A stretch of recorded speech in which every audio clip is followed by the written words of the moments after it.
স্থানীয় সময় রোববার নিজেদের স্বাধীনতা দিবসের দিন রাশিয়ায় ড্রোন হামলা চালিয়েছে ইউক্রেন। এতে রাশিয়ার পশ্চিমাঞ্চলের কুর্স্ক অঞ্চলের একটি পরমাণু বিদ্যুৎ কেন্দ্রে আগুন ধরে যায়। এ ঘটনায় রাশিয়ার নোভাতেকের একটি জ্বালানি স্থাপনাও ক্ষতিগ্রস্ত হয় বলে জানা যায়। এদিকে স্বাধীনতা দিবস উপলক্ষে কিয়েভে অনুষ্ঠিত প্রতিরক্ষা ফোরামে অংশ নেন প্রেসিডেন্ট ভলোদিমির জেলেনস্কি। কানাডার প্রধানমন্ত্রী মার্ক কার্নি এবং ইউরোপীয় দেশের প্রতিরক্ষা মন্ত্রণালয়ের উচ্চপদস্থ কর্মকর্তারাও এতে উপস্থিত ছিলেন। নিজের দেশকে সমর্থন দেয়ায় অতিথিদের প্রতি কৃতজ্ঞতা প্রকাশ করেন জেলেনস্কি।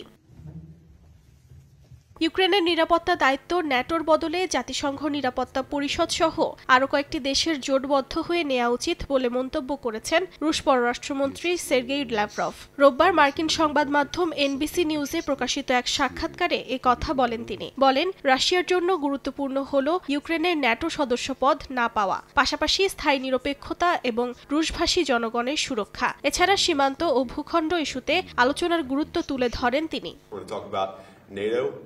এদিকে যুক্তরাষ্ট্রের ভাইস প্রেসিডেন্ট জেডি ভ্যান্স বলেন, যুদ্ধ বন্ধের আলোচনায় রাশিয়া প্রথমবারের মতো ট্রাম্পের সঙ্গে নমনীয়তা দেখিয়েছে। উভয় পক্ষের সঙ্গে কূটনৈতিক প্রক্রিয়ায় আস্থা রেখে মধ্যপথ খোঁজা এবং শান্তি প্রতিষ্ঠায় চাপ দেয়া অব্যাহত থাকবে বলে জানান তিনি।